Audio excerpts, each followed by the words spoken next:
So you're going from the West Bank into Israel, there's a checkpoint. And it's, you know, a total formality. It was a joke to us. We knew it was there. We knew it didn't matter. We would think what's the weirdest song we can blast while driving through the checkpoint to get a laugh out of the soldiers. A real thing we would do. We landed on America Fuck Yeah. Yeah. Yeah. Oh, yeah. Yeah. So a lot of America Fuck Yeah from the Matt Stone and Trey Parker movie, Team America.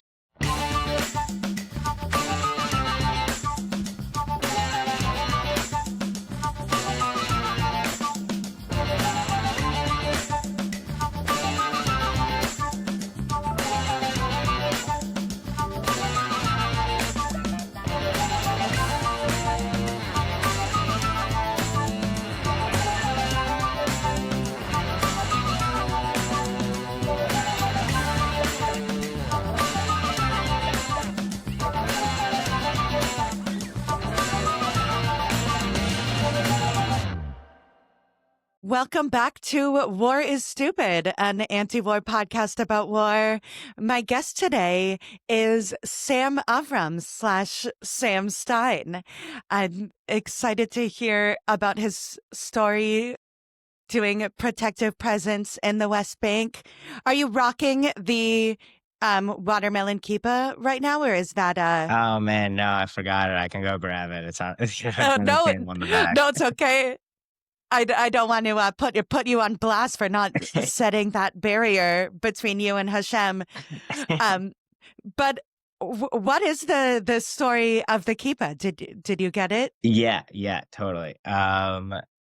So basically, kind of unbeknownst. So first of all, the watermelon in starting in the first Intifada, I think, kind of became a stand-in symbol to represent the Palestinian flag, because a watermelon has the same colors.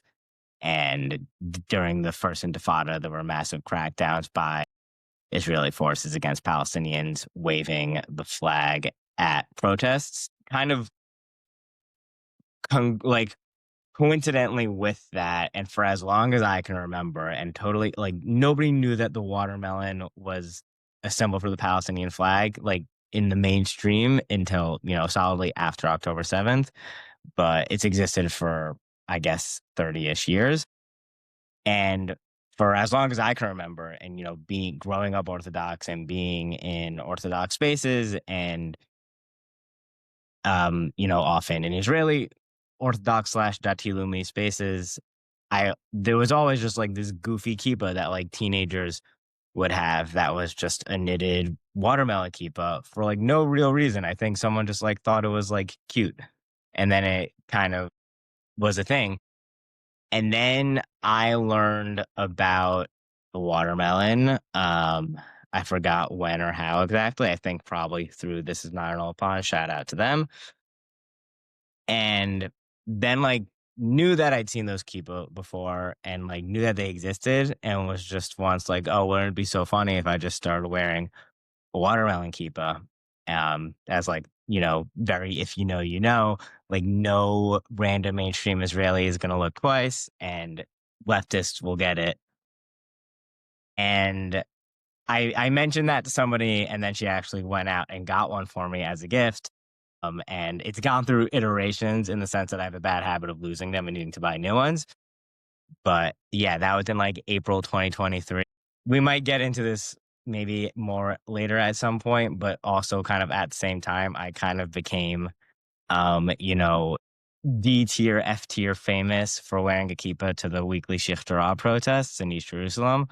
So I got this watermelon kippah and started wearing it, and it kind of in my communities was a hit. People thought it was hilarious. Even a lot of Palestinians loved it. And for a while, there was this trend, I guess, of just the top of my head going viral. People, activists, journalists, whoever, seeing it and being oh, that's so great. Can I get a picture of that? And then they put that on their Instagram page or in a newspaper article or whatever. A friend of mine sent me a Tumblr screenshot once of the top of my head, which is how I found out that Tumblr still exists. And yeah, then October 7th happens, the genocide happens, and the watermelon becomes a much more well-known mainstream symbol. And it's so funny that now everyone's like, "Oh, I see people like walking around with watermelon yarmulkes and kippot," and I'm just like, "Hey, I started it post October 7th, and since the genocide, the watermelon's become this like well-known, more mainstream symbol." And I even see other watermelon kippahs and yarmulkes, and I'm just like, "Bro, I've been doing this for years." Like, I am gonna be that guy. I started this trend. Yeah, and it's a good one. And you mentioned him to me the other day, and speaking of like being ahead of a curve, that you were slightly out of frame for the filming of the Academy Award winning documentary No Other Land. So yeah, tell me about your work in Masafariata. Yeah. Yeah, as you said, I started joking that I must be out of frame for, like, every single scene of that movie. Basically, I moved to originally to Tel Aviv in April 2019 and kind of right away started getting involved with protective presence work, and kind of right away, doing more and more and more than I really necessarily originally thought I was going to. And just from the And circles. Sorry.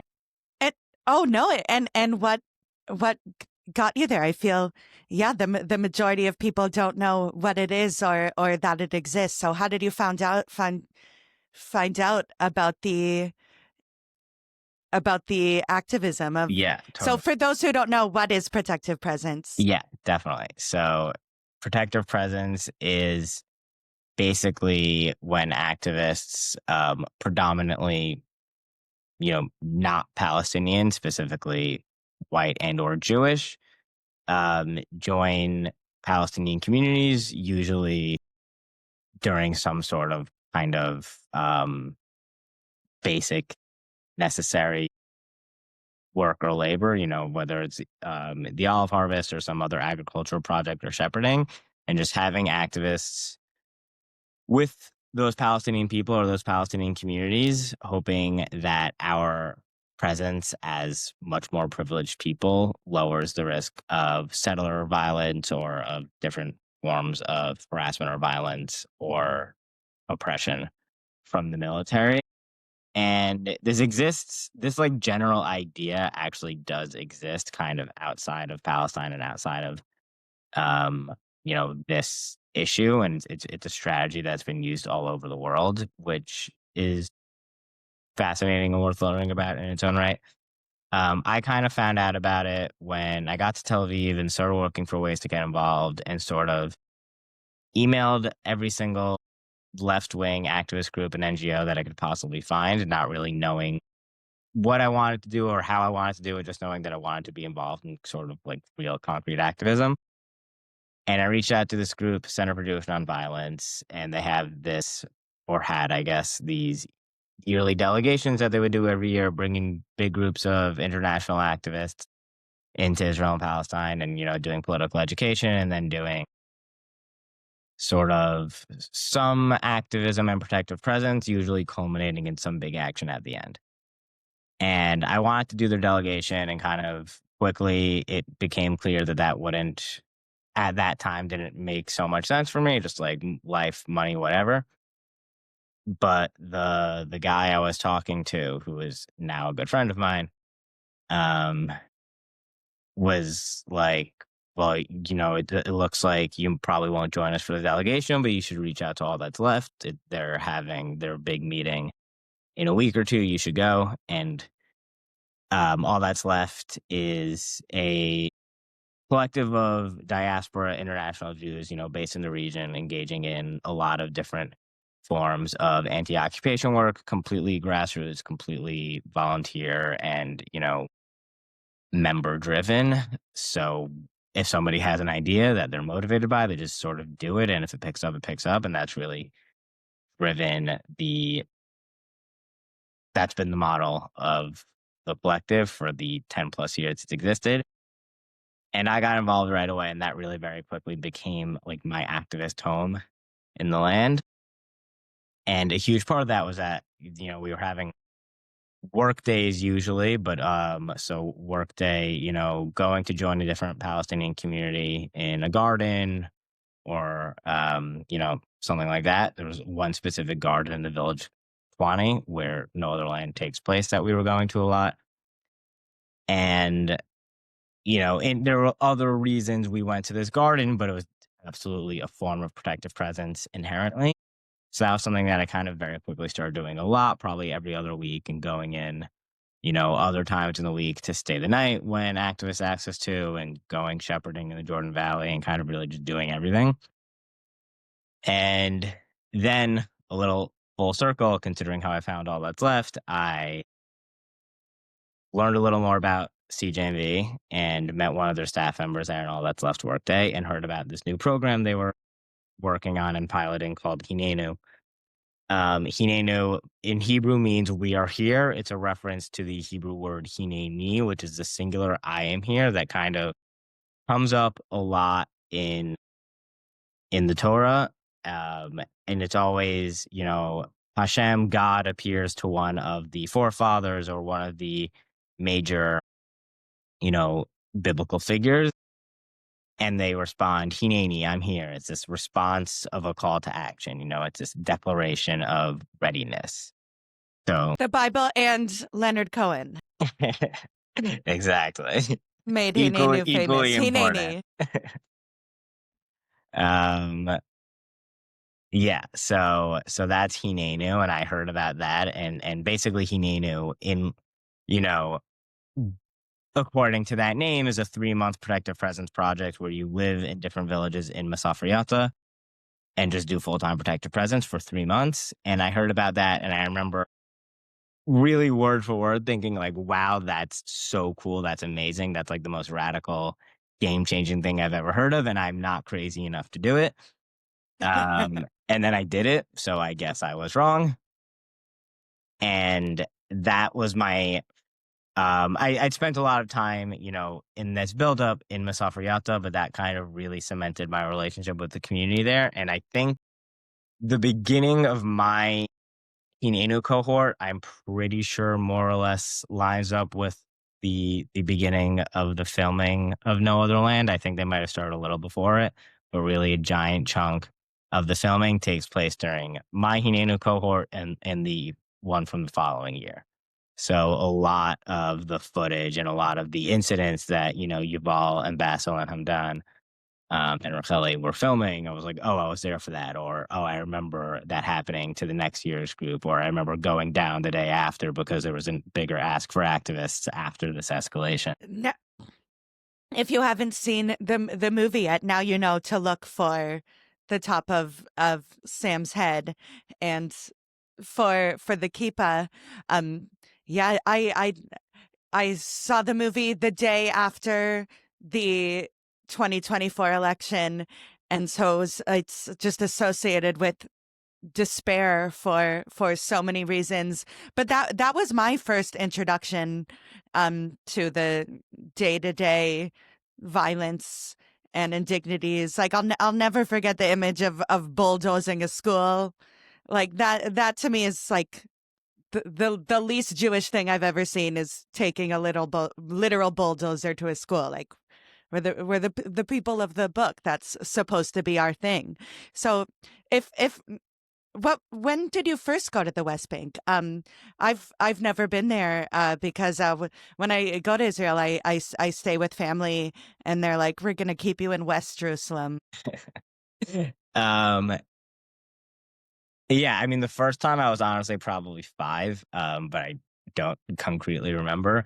I grew up Orthodox. I think I mentioned that. I have a very, very right-wing, very Zionist family, and a lot of cousins living in 48 Israel and also in settlements and or East Jerusalem, I guess, but I'm not sure off the top of my head. And the first time I ever went, I was 5. We went on vacation. We went for Pesach, Passover one year. And we almost definitely went into the West Bank at that point, but I don't remember. The first time I actually remember was on my gap year after high school. In a lot of chunks of the Jewish world, and certainly in the chunk I grew up in, it's pretty much the expectation is that you'll go and do a gap year in Israel. You'll go and study in yeshiva and learn Torah and probably go back for a second year and then eventually go to college. And I was a little against the mold. My dad actually a little against, the stereotype, didn't even necessarily want me to do it. He was like, I don't need to pay, more tens of thousands of dollars for you to not learn all year after you slept through all of your Jewish studies classes in day school growing up. Um, and kind of he like through the rabbi at my school that like does the Israel program guidance thing and through some other stuff, we found this program that my dad was okay with and that I actually was interested called Mechinat Yayud. Mechina, decidedly not a yeshiva. Mechina literally means preparation, and Mechina is a prep program, very specifically an army prep program. And the reason it Wow. appealed to me in the first place was that it wasn't sort of just 9 to 5, classes and learning all day. It was a little more half and half and more active. Um, I was on the wrestling team in high school, and that kind of was like the big appeal in all this was they're like, oh, Sam doesn't, Sam wants to do stuff. So like, look, this place has Krav Maga, it has jogging twice a week. You'll be doing stuff. And it was in a frat. It was sort of or like pretty firmly in the Dati Lumi religious Zionist stream of things, which was to the, more moderate and modern than how I grew up religiously, I would say, in a way that was pretty liberating when I got there. And probably the same politically, but more extreme in the fact that it was like actually on the ground and doing it and not just saying it. And yeah, that's where I ended up going. It was in Efrat, which is a settlement in the Gush Etzion region of the West Bank, pretty much like 20 minutes south of Jerusalem. And I had no idea what that meant at the time. And Gush Etzion in general occupies this very specific niche of being totally, totally normalized in the hive mind of a lot of Jews everywhere. And, Israeli Jews, international Jews, whatever. So that was my first time in the West Bank, and very, very specific experience where I just kind of like, for all intents and purposes, thought I was in Israel. It was kind of like, oh, there are more Arabs around us than like when I go and visit my twin brother in Ramat Beit Shemesh, but didn't have any sort of language to actually kind of understand what was happening around me. Just knew that the different license plates weirded me out, and that the checkpoint was confusing and random. So it's different license plates for Jews? Yeah, so basically, and Israel's very good at or almost never using the language of like Jews and Palestinians or whatever. In the West Bank, Palestinians who are not citizens of Israel, who are under the jurisdiction, ostensibly in massive air quotes, of the Palestinian Authority, have white and green license plates. It's like a white license plate with green numbering, and basically anyone else, so Israelis as well as internationals who just like rented a car at some Israeli rental place, will have yellow license plates. And that's just a massive, massive indicator of how you will navigate space, is what car you're driving, a lot of roads are only accessible / you're only allowed on them if you have yellow plates. At a lot of checkpoints, even internally within the West Bank, if the army like sets up a checkpoint somewhere, um, a lot of times if you have yellow plates, they'll just wave you right through. Whereas anybody without yellow plates will like really stop and check and turn your car upside down and grill you before letting you pass, if they even let you pass. Yeah, so that was my first experience in the West Bank. Well, yeah, and the checkpoint. What was the nature of the checkpoint? Yeah, so basically, there's a few different checkpoints set up between 48 Israel and the West Bank, and all of them to varying degrees are like this. And the one that we went through the most because of Gush Etzion being effectively this massive suburb of Jerusalem is really, really just totally streamlined. So there is no real mechanism to check anyone coming into the West Bank, and that's pretty universal. They just don't care. And there's a checkpoint leaving. So you're going from the West Bank into Israel, there's a checkpoint. And it's, you know, a total formality. You know, it was a joke to us. We knew it was there. We knew it didn't matter. We would like think like, what's the weirdest song we can like blast while driving through the checkpoint to get a laugh out of the soldiers? You know, like a real thing we would do. We landed on America Fuck Yeah. Yeah. Yeah. Oh, yeah. Yeah. So a lot of America Fuck Yeah from the Matt Stone and Trey Parker movie, Team America. And with that, you know, kind of did come back to have a big impact on me because now eventually in college, something that really opened my eyes was I heard from this Palestinian guy from Bethlehem who came and spoke at my college's Hillel. I went to Hunter College in New York, and he mentioned like in passing kind of needing to go through the checkpoint, you know, like get a permit to go through the checkpoint, to go to his embassy appointment, to get a visa, to go to Jordan, to fly to the US. And I was like, wait, what? Like I just drove around like I owned the place. Like I never, you know, it was my first time of hearing of the checkpoint being like a real concrete thing. And then the past, you know, 6 years of my life, it became a much realer thing of like I had friends, Palestinian friends that if they were even able to get a permit or had to get picked up at the checkpoint because they're not allowed to take certain cars or buses to get there, had to get picked up on the other side of the checkpoint. And when I was I spent the last six, or now it's already, I guess, a while ago, but recently I spent 6 full months living in Al Khair and Masafriyata, and that really, just by being in that environment, like instilled this more intense feeling around the checkpoint in me. Like every single time I crossed it, which, you know, is pretty often, I was like, I know I'm not going to get stopped. And it just like, I felt my stomach tighten, you know, way more than when I was 18 and didn't give a shit. Yeah, what is going on in Al Khair right now? Because it is my understanding that things have gotten so bad that even House Democrats who are not famously active have written a strongly worded letter, which is like huge for them. Yeah. It's been kind of an entire half a year at this point. It's sort of just one escalation after another. Really, it starts before that, but Escalation by whom? yeah, yeah, by you know, first and foremost, kind of by the settlers nearby that are really sort of, you know, effectively the frontline soldiers, and then sort of in tandem with them by Israel and by the army and by the civil administration.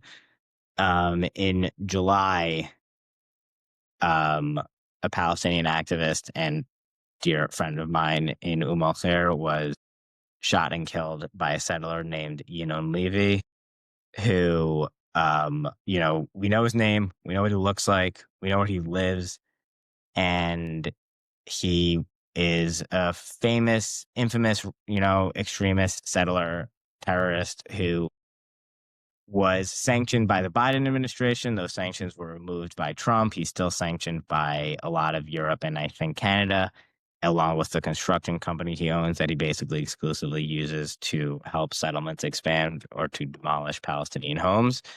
Um, after he murdered Auda, he was put under house arrest for like 2 days, and now he's out, business as usual.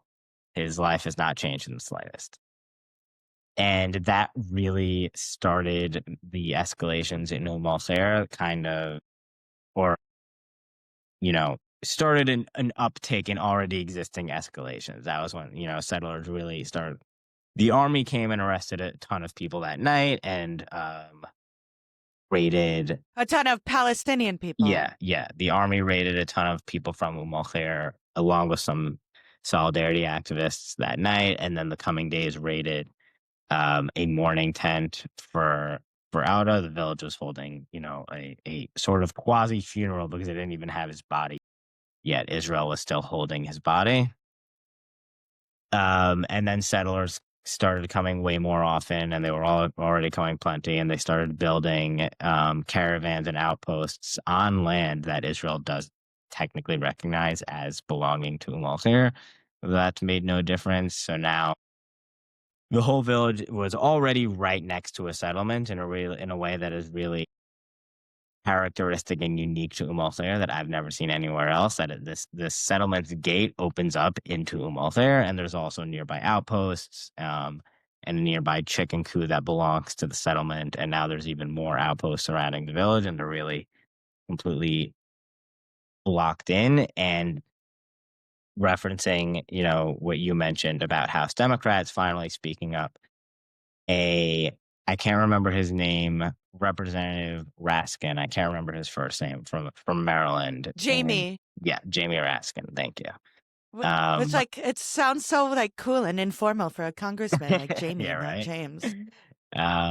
Yeah, so he penned this letter calling along, driven by an effort by a very dedicated activist and friend of mine, Matan Berner Kadish. Um, penned this letter kind of condemning the demo. Khair received over a dozen demolition orders from the Israeli civil administration saying that these homes are illegal and we're going to demolish them. Never mind that 99% of Palestinian building permit requests are rejected.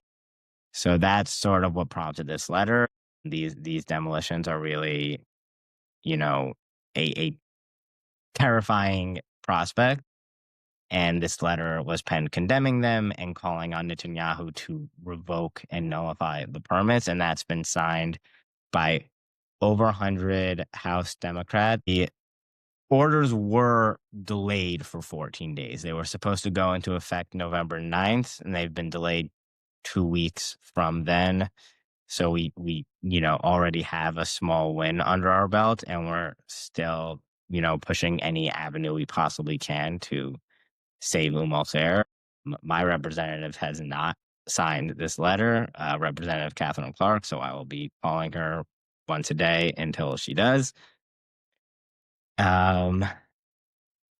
Yeah, and this, Khair really is sort of a huge target of the settler enterprise in Masafer Yatta because of its proximity to Carmel and because of its location relative to some other Palestinian villages. That if Khair is sort of out of the way, then the settlement can expand and really block off all of these villages and create a continuous settler block in this region and sort of completely unilaterally, effectively declare it Israeli land and effectively annex it, in terms of just the reality on the ground, regardless of what anyone says or condemns. And who are the settlers? Because the headline in Haaretz today it was like IDF chief calls violent settlers fringe teens, which I guess it's flattering to call them young. Are they just these fringe teens acting out? What's their relationship like with the state?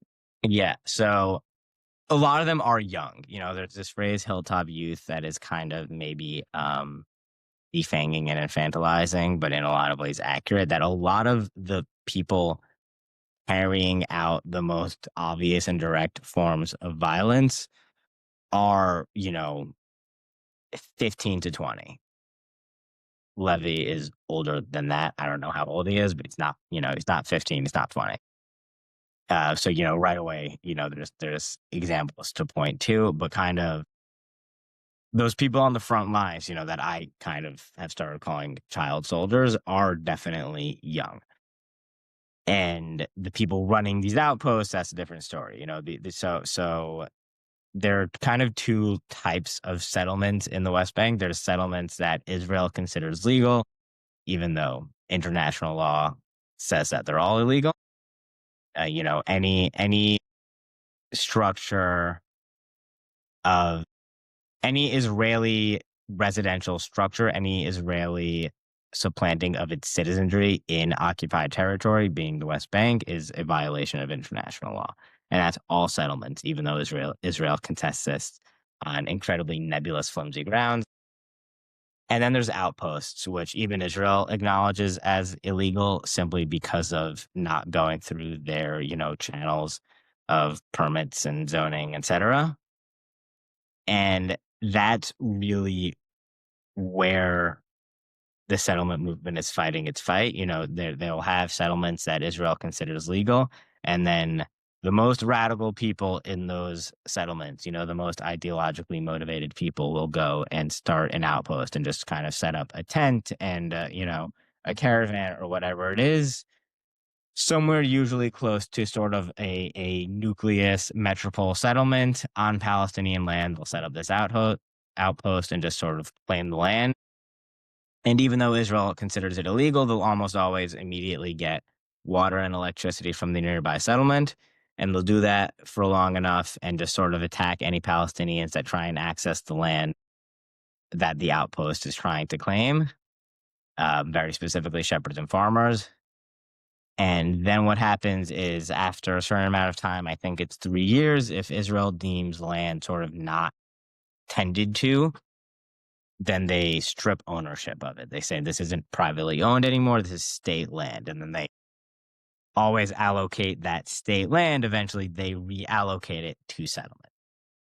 And then also somewhere along the lines, usually end up retroactively recognizing these outposts as legal. Smotrich and Ben-Gvir very specifically, since being elected in 2022, really went, rampant, legalizing a lot of outposts and recognizing a lot of outposts as legal settlements. So that is to say that, yeah, a lot of these settlers are very young. A lot of the people living in these outposts are teenagers. And they're almost always run by an adult. In Umm there's a settler named Shimon Atiyah, who I am very well acquainted with, who is sort of the Pied Piper, whatever, of his outpost. And he's the one who's been on the ground harassing people every single day. But he also has a little group of kids living in this outpost with him, whom I'm very well acquainted with as well. One of them is Dror. He's, I think, 15. I guess maybe now he's 16. And, he goes out with his sheep every single day. And it started at the water pipe that was across the road. And now all of a sudden the sheep are, on the road, and then they're in the village, and then they're in people's backyards. So it is children, but they're not fringe. They're being led and instructed by people that are facilitated by the state. Jesus Christ. Yeah, for lack of a better term. So where are these, so it's these 15-year-old kids living in these outposts? Yeah. They're very often kind of kids that ended up, in the system, the kids that were deemed at risk. There's research showing how there's like a real pipeline, that I'm not gonna quote too much because I can't remember the specifics, but it's absolutely common occurrence for basically kids to be put in, from unsafe homes to be sort of funneled into these outposts under the guise that it's like a facilitation center, that, it's basically rehabilitation, go hang out in nature, touch grass, hang out with these farms, and do like a tiny bit of mild terrorism. My God. Oh, yeah. And then do they go into the army? Like, they spend their teen years being unofficial harassers and then become official harassers? I think mostly not. I'm not sure. I don't want to speak like too affirmatively on it. For sure, some of them, and honestly, a lot of them are kind of the people that are deemed too extreme for the army, even. So they just stay in the outpost and, just kind of keep doing what they're doing. And then get elected to the Knesset. Exactly. Yeah, because correct me if I'm wrong, but no, the Ben-Gvir was deemed too extreme for the army. He didn't even serve, and now he's exactly in charge of the police. Yeah. Oh, yeah. So when Mayor-elect Zoran Mamdani says that settlements are illegal under international law, it's because the settlements are illegal under international law, not because he hates Jews? Yeah, exactly. He's not fed that line by the head of the, anti-Zionist cabal. It is just a completely acknowledged fact, a fact that was the official stance of the US until Trump. Every single president, whether or not they did anything, was operating under that premise and even stating it over and over again. And then now is it just like, okay, the toothpaste out of the tube? You're just everyone has it's free range Um, for. yeah, I mean that was kind of already the reality. I definitely Democrats are terrible at taking back ground. Like there's a political theory of this called the ratchet effect, which is basically that Republicans escalate and Democrats have no mechanism in place to de-escalate. So, Trump completely breaks precedent by recognizing the settlements as legal, very specific, specifically the Israel's annexation of the Golan. That's also a violation of international law. Um, and then the Democrat comes in and doesn't have any will or ability to undo that and to say, like, that was Trump's policy and we are not standing by that. Biden was in office for 4 years. I don't think he unrecognized America's recognition of Israel's annexation of the Golan. Yeah, according to Jake Tapper's book, he couldn't recognize anything. Right. Couldn't. Yeah, that's. Tell me about your friendships with Palestinians. So growing up, I personally was taught taught to fear them, which I resent, and I'm hoping to do to tshuva on. But yeah, your friendship and collaboration, living together. Yeah, definitely. Yeah, I grew up exactly like you said, like really pretty unequivocally told to fear all Palestinians. And that was even, that came with specifics in my case. I was living in a settlement and, we were hitchhiking to get everywhere because the buses suck. And hitchhiking is just like a not uncommon way of traveling, I think, for settlers and Palestinians, honestly. And it was always, only hitchhike in the settlement or only hitchhike with Israeli license plates or whatever it is. And I think that even though there were a lot of aspects of sort of the like broader political narrative that I really just took as gospel and accepted as fact of, in terms of Israel's morality in the equation and the justification of the occupation, not that I even understood what the occupation was. I definitely think I always questioned the demonization of all Palestinians that really just like went against my basic American liberalism that I somehow had despite my upbringing. It really reminded me of American racism and American segregation. So I think I was very, like hashtag not all Palestinians from a young age. And then kind of in college went through my very long and specific unlearning process and sort of understanding what the occupation actually is and what the Palestinian experience under Israel's regime is and, the violence that Israel is carrying out.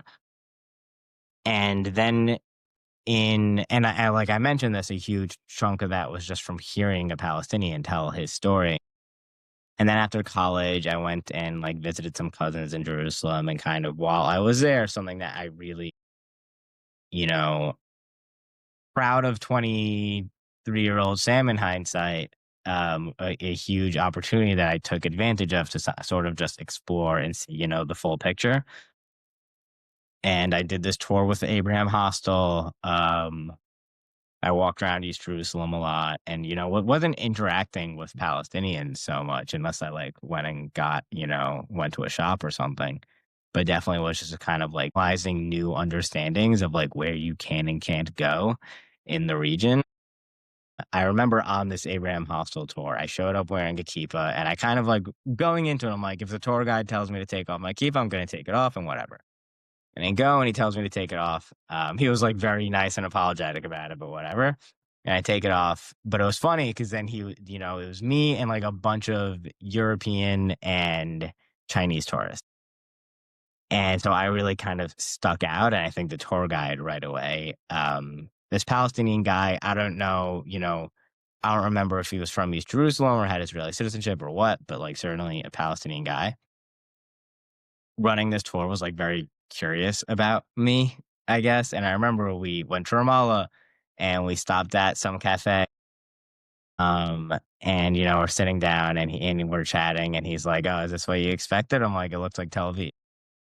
And I remember he asks me like, "Oh, what is your cousin? What does your family think about you being here?" I'm like, "What do you mean? They will never find out." Yeah. Unless they listen to this podcast, I guess.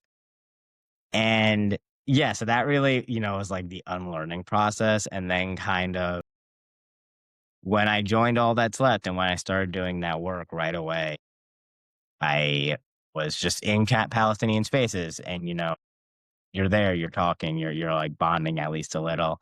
I really remember like vividly one day I was just like running after demolitions that were happening, documenting a bunch of demolitions that happened in like smaller villages in Musafir, and then like after just sitting in this Palestinian activist's kitchen, like pissed and stressed and tired and like smoking some hookah, and his mom brings us like amazing, amazing food. And it just like drilled into my head of like a really bizarrely horrible, wholesome moment. But obviously on Hinenu, those relationships really, really developed and flourished. And I was living specifically in Khair, and that's when I really, really bonded with the whole community there. I was there for Ramadan, and that was really special. And sort of just you're living somewhere for 3 months. You talk to the guys. I remember like a really funny bonding moment was I had to zoom into my friend's son's bris, the circumcision for naming his baby boy, and I told everyone like, yeah, I'm gonna be like off the grid today, whatever. And then Auda from Umal at lunch, I find this out after, like, "Oh, where's Sam?" And somebody, like, awkwardly tells him and, like, doesn't know how to tell him or whatever, and then he's, like, telling me the story after. I'm like, "Elliot, they do it too." And I'm like, "Auda, yeah, you guys do circumcision, right?" He's like, "What?" I'm like, "When you cut the tip." "Oh, yeah. Yeah, that's what I was at." "Oh, cool." So, like, definitely also, this bonding moment of just, like, shared cultural, like, roots and values. Um, Yeah, no yeah. tip, no Yeah, bacon. exactly.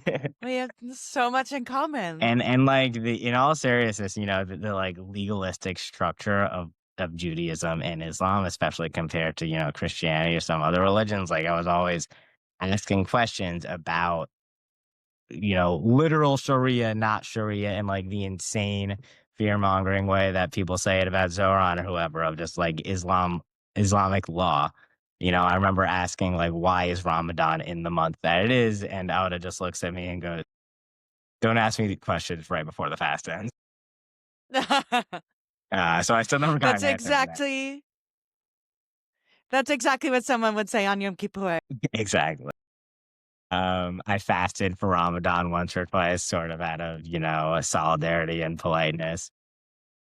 And really post October 7th marked a huge sort of shift in my relationship with Palestinian society and my like sense of, you know, not belonging in it. Like I don't belong in it. I'm not Palestinian, but of escalate. I think of like, taking a step forward from solidarity activist who like does this thing and goes home to like real friend and partner. I mentioned I wrestled in high school. I also do Brazilian jiu-jitsu, and combat sports have just been like a huge part of my life. I actually also like I started a wrestling club in Khair. I like fundraised um for a mat. And sorry, did I just freeze there? Yes, Brazilian Jiu-Jitsu. Yeah. So I also Um, I started a wrestling club in Khair. I like fundraised for a mat and brought it down and started having practice with the kids once a week. And that was a huge, huge step in my relationship with the community. And, I was like, Oh, most of that's my, so sweet. yeah, it was really amazing. It was like this crazy idea that I can't believe I went through with. And it was an amazing opportunity. The kids loved it. The adults appreciated it. And it was amazing for my Arabic. The kids are the best teachers because they don't give a shit about, you know, they don't speak English. They're not gonna hold your hand, and they're not gonna like try and use, clearer language. They just go. So it was really like authentic 8-year-old Umal Khair Arabic. Um, But also after October 7th, I was doing jujitsu at this gym in Jerusalem for years, or just like normal Israeli owned gym. And I got kicked out after October 7th. They like on like October 12th or whatever, our first practice back, they pulled me aside. And long story short, like, oh, we saw your Instagram posts and we don't like it, you're gone. And then I started training at a Palestinian gym in East Jerusalem. So which has its own whole origin story of how we even got there, but I'll save you the details. So that really, all of a sudden, I'm, going to this gym once or twice a week. The following year, make the plunge and decide to just move to Al Khair because I was working for Rabbis for Human Rights as a field coordinator in Masafriyata. I was like, it's my job to be here. Why don't I just move in Al Khair? So I'm living in Al Khair. I'm doing jujitsu with a Palestinian gym in East Jerusalem. All of a sudden, 90% of my environment is Palestinian. Um, and, besides for just like making real friendships that mean a ton to me, like my friendship with the people in Umm Khair, my friendships through my jiu-jitsu gym, I'm still super, super close with my coach. He, has like helps me out so many times, like did not need to let this random fucking Jewish kid into his gym in like the tensest time possible. Um, and like he welcomed me in with open arms and told everyone right away, like, this is Sam, he's an activist. He got kicked out of his old gym. He has this wrestling club in Masaf Riyata. And then he says in Arabic, Hu Yehudi, Hu Mish Sioni, which is like he's Jewish, but he's not a Zionist. And that was, like, that's it. I was welcome. So it was like this amazing, tiny, tiny, like in one sentence, just this massive encapsulation of the fact that, like, no, these people are not dangerous, or like not any more dangerous than any people are. And like this thing that you're saying that we've been told is impossible is so possible that I'm doing it. And if you respect people's humanity, 9 out of 10 times, 99% of the time, they'll respect yours. And to me, those relationships were just like so, so important in keeping me motivated and grounding me in that activism. It's like really tiring activism, and it's way easier to go back to it if you really care about the specific people that you're helping and not just the broader cause.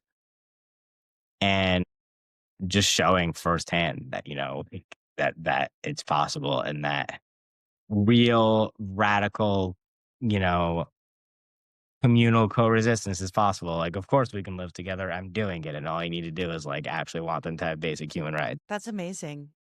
And in that context, what does Zionist mean to Palestinians when they say he's not a Zionist? I feel like the discourse here, everyone would rather talk about words and vocabulary instead of deeds and actual things that are happening. But in that context, I am curious what the word means to him. Yeah, totally. I think,